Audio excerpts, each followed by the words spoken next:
Assalamualaikum warahmatullahi wabarakatuh. Saat mendengar Imam Syafi'i, pikiran kita langsung tertuju kepada salah satu mazhab, yaitu mazhab Syafi'i. Sebagai orang awam, tentu merasa bersyukur ada pendahulu yang merawat dan mengkaji Al-Quran dan hadis Nabi dari sumber tabi'ut tabi'i yang mereka jumpai di masanya. Sebagaimana kita ketahui, bahwa Al-Quran dan hadis Nabi itu perlu tafsir dan pemahaman, hanya orang yang dekat Rasulullah lah, para sahabat Nabi, yang tahu lebih banyak pemahamannya.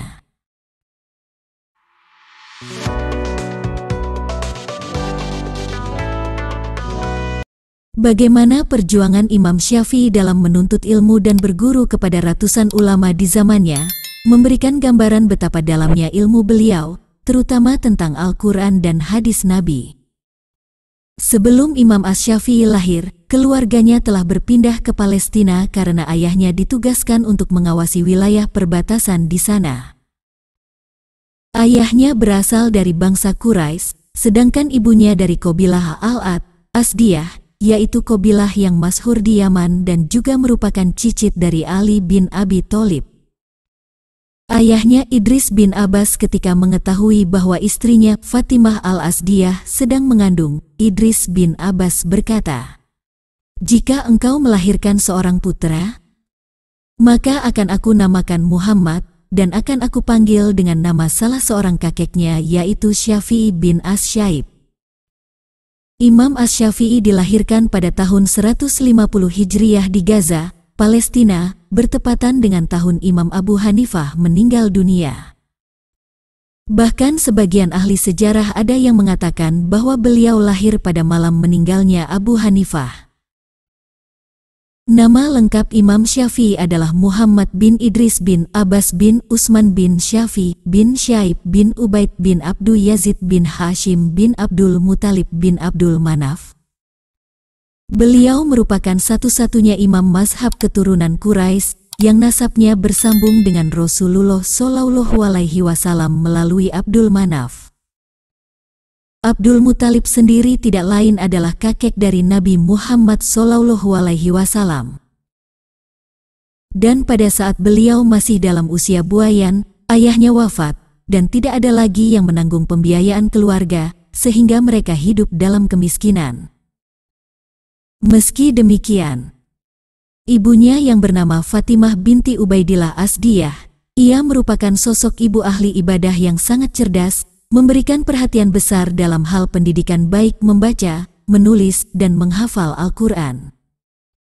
Berkat bimbingannya, tepat pada tahun ke-7 pasca kelahiran, Imam Syafi'i telah hafal Al-Quran. Dari Yaman ke Makkah. Saat berumur 2 tahun beliau dibawa ibunya ke negeri Hijaz dan berbaur dengan penduduk negeri itu yang keturunan Yaman karena sang ibu berasal dari kabilah Asdiyah dari Yaman. Dan ketika usianya semakin bertambah, sang ibu sangat khawatir jika nasab Imam Syafi'i yang cukup mulia tersia-siakan. Karena itu beliau dibawa ke Makkah dan saat itu beliau berusia 10 tahun. Kepindahan ini tidak lain bertujuan agar Imam Syafi'i dapat mendalami ilmu pengetahuan sekaligus menjaga kehormatan silsilah nasabnya, dan kota Makkah merupakan salah satu pusat ilmu pengetahuan. Pada masa itu, ada beberapa kota yang menjadi pusat ilmu pengetahuan, yaitu Madinah, Makkah, Kufah, Basrah, Syam, Mesir, Yaman, Jordan dan Khurasan. Karena di kota-kota tersebut banyak dari kalangan sahabat yang dahulunya menetap sebagai utusan untuk mengajar syariat Islam sekaligus meriwayatkan hadis yang telah mereka peroleh. Saat di Makkah beliau diantar ke perkampungan Bani Huzail, menurut tradisi bangsa Arab ketika itu bahwa mengantar anak-anak muda mereka ke perkampungan tersebut dapat mewarisi kemahiran bahasa asli ibu mereka yang belum pernah terpengaruh dengan integrasi bahasa-bahasa asing seperti bahasa Parsi dan sebagainya. Di samping itu mereka juga dibekali dengan latihan perang berkuda dan memanah. Di kampung itu beliau bisa bergaul dan belajar bahasa, namun untuk mendapatkan pendidikan formal tidaklah mampu untuk membayar biaya pendidikan tersebut. Akibatnya, alih-alih mengikuti kelas, Imam Syafi'i muda hanya duduk mendengarkan apa yang diajarkan gurunya kepada anak-anak lain di kelas. Sementara Imam Syafi'i menjadi begitu mahir dalam belajar dan menyimpan ilmu meski hanya dengan mendengarkan, sehingga pada saat gurunya berhalangan masuk kelas, ia akan turun tangan dan mengambil kelas mengajar teman-temannya. Gurunya sangat terkesan dengan kemampuannya sehingga dia mengangkatnya sebagai siswa formal tanpa biaya tambahan. Kemiskinan sedemikian rupa sehingga Imam Syafi'i tidak mampu memperoleh kertas, sehingga ia akan menggunakan tulang, batu dan daun lontar sebagai bahan tulis. Di kota Ka'bah ini Imam Syafi'i lebih banyak mendalami hadis. Dalam usia yang cukup dini beliau sangat haus akan ilmu pengetahuan. Dengan sifatnya yang seperti itu mengantarkan beliau untuk selalu giat menghafal dan menulis hadis yang diperoleh. Ketika menerima suatu riwayat dengan cekatan hadis tersebut ditulis di atas kulit binatang dan juga pada pecahan kendi dengan teliti, bahkan dirinya seringkali pergi ke kantor pegawai negara hanya untuk meminta kertas yang tidak terpakai. Setelah menyelesaikan hafalan Al-Quran, Imam Syafi'i melanjutkan dengan menghafal berbagai macam syair-syair Arab dan kitab Al-Muwatta yang ditulis oleh Imam Malik bin Anas. Beliau berkata, "Aku menyelesaikan hafalan Al-Quran pada umur 7 tahun dan menyelesaikan hafalan kitab Al-Muwatta pada umur 10 tahun. Beliau berguru kepada Imam Muslim bin Khalid Al-Zanji, salah seorang ahli fikih Mekah, dan beliau juga merupakan pembesar tabi'ut tabi'in yang wafat pada tahun 179 Hijriah. Selama di Makkah, beliau berguru kepada beberapa ulama, di antaranya Sufyan bin Uyainah, salah seorang ahli hadis Mekah dan pembesar tabi'ut tabi'in, dan kepada Muslim bin Khalid Az-Zanji, Abdurrahman bin Abi Bakar Al-Mulaiki, Said bin Salim, Fudail bin Al-Ayyad, dan beberapa ulama lainnya pada bidang fikih. Pada usia 15 tahun beliau diizinkan oleh gurunya untuk memberi fatwa di Masjidil Haram. Lalu saat usianya 20 tahun, beliau diberi wewenang menjadi mufti, yaitu memberi fatwa dalam hal fikih di Makkah. Namun kedudukan ini tidak menjadikannya puas, sebab beliau memiliki hasrat yang cukup tinggi terhadap ilmu pengetahuan yang kemudian mendorong dirinya untuk terus belajar. Berguru ke Madinah.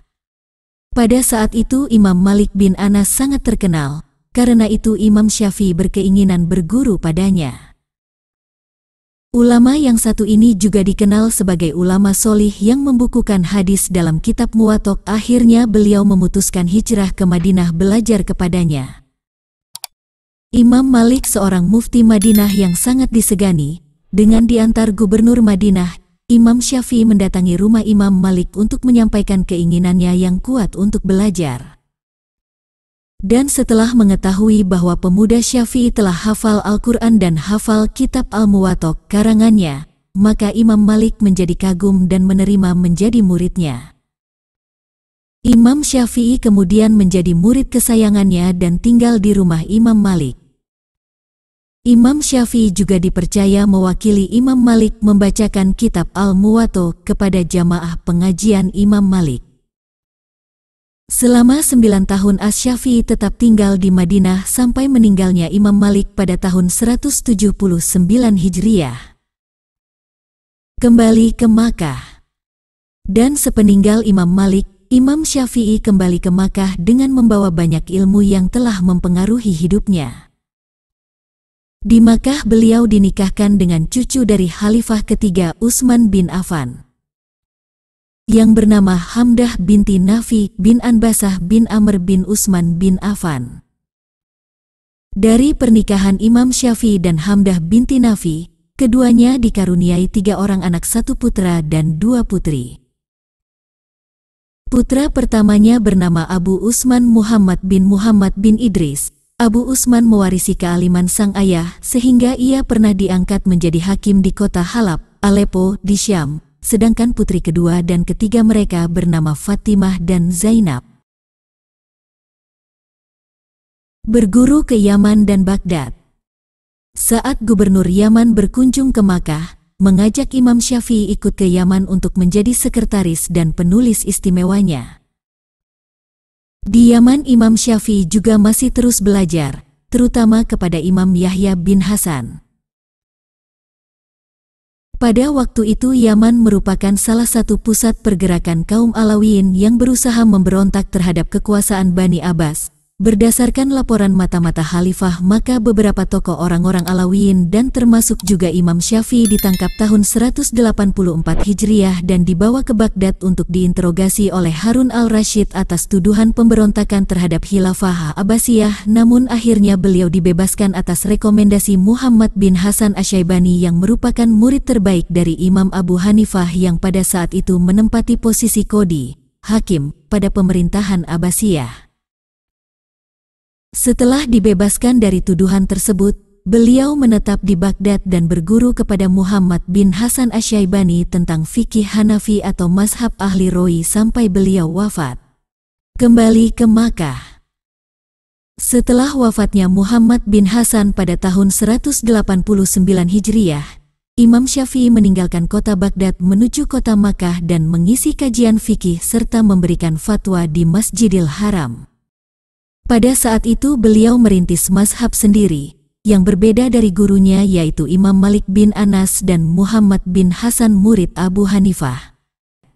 Setelah menetap selama 6 tahun di Makkah, Imam Syafi'i meninggalkan Tanah Suci dan kembali menuju Baghdad pada tahun 195 Hijriah. Tujuan beliau kembali lagi ke Baghdad adalah untuk mengembangkan dan menyebarluaskan mazhabnya. Selama berada di Baghdad, beliau berhasil menulis kitab dalam bidang usul fikih yang berjudul Al-Risalah dan dalam bidang fikih yang berjudul Al-Hujjah atau yang lebih dikenal dengan Mazhab Qadim. Beberapa murid beliau di Baghdad adalah Imam Ahmad bin Hambal, Abu Saur Al-Kalbi, Abu Ali Al-Karabisi dan Hasan Al-Zafarani. Berguru di Mesir. Setibanya di Mesir, Imam Laits bin Sa'ad Mufti Mesir telah meninggal. Maka beliau mempelajari fikih Imam Laits melalui murid-muridnya dan berguru dengan ulama wanita bernama Sayyidah Nafisah. Di Mesir inilah beliau menuliskan fatwa-fatwa kaul jadid pendapat barunya. Imam Syafi'i terus mengajar dan menjadi mufti memberikan fatwa-fatwa di Masjid Amr bin As sampai wafatnya. Imam Syafi'i wafat pada malam Jumat menjelang subuh pada hari terakhir bulan Rajab tahun 204 Hijriah pada usia 52 tahun. Tidak lama setelah kabar kematiannya tersebar di Mesir hingga kesedihan dan duka melanda seluruh warga, mereka semua keluar dari rumah ingin membawa jenazah di atas pundak mereka karena dahsyatnya kesedihan yang menempa mereka. Tidak ada perkataan yang terucap saat itu selain permohonan rahmat dan ridho untuk yang telah pergi. Jenazah Imam Syafi'i diangkat dari rumahnya melewati jalan Al-Fustat dan pasarnya hingga sampai ke daerah Darbi As-Siba, sekarang jalan Sayyidah An-Nafisah, dan Sayyidah Nafisah meminta untuk memasukkan jenazah Imam Syafi'i ke rumahnya. Setelah jenazah dimasukkan, dia turun ke halaman rumah kemudian salat jenazah. Jenazah kemudian dibawa sampai ke tanah anak-anak Ibnu Abdi Al-Hakam, di sanalah ia dikuburkan, yang kemudian terkenal dengan Turbah Asy-Syafi'i sampai hari ini, dan di sana pula dibangun sebuah masjid yang diberi nama Masjid Asy-Syafi'i. Penduduk Mesir terus-menerus menziarahi makam sang imam sampai 40 hari 40 malam, setiap penziarah tak mudah dapat sampai ke makamnya karena banyaknya peziarah. Imam Syafi'i adalah orang pertama yang menyusun sistematika, perumus dan yang mengkodifikasikan ilmu usyul fikih melalui kitabnya Kitab Ar-Risalah. Beliau menerangkan cara-cara istinbat, pengambilan hukum, dari Al-Quran dan hadis, menerangkan mukasis nash yang mujmal, menerangkan cara mengkompromikan dan mentarjih nash-nash yang secara zahirnya saling bertentangan, menerangkan kehujahan ijma, kias dan sebagainya. Imam Syafi'i juga melakukan penilaian terhadap metode ihtisan Imam Abu Hanifah, metode maslahah mursalah Imam Malik dan praktek penduduk Madinah yang dipakai oleh Imam Malik. Kitab-kitab mazhab Syafi'i. Kitab Ar-Risalah, kitab pertama yang menguraikan tentang ilmu usyul fikih. Kitab Kitab Induk. Berisi pembahasan berbagai masalah fikih. Dan beberapa kitab lainnya yaitu Ikhtilaful Hadits, Ibtal al-Istihsaan, Ahkamul Quran, Biyadul Fard, Sifatul al-Amr wal Nahi, Ikhtilaf Malik wal Syafi'i, Ikhtilaf al-Iraqiyin, Ikhtilaf Muhammad bin Hasan, Fadail Quraisy, Kitabul Kitabus Sunan. Demikianlah sejarah singkat Imam Asy-Syafi'i radhiyallahu anhu. Semoga bermanfaat.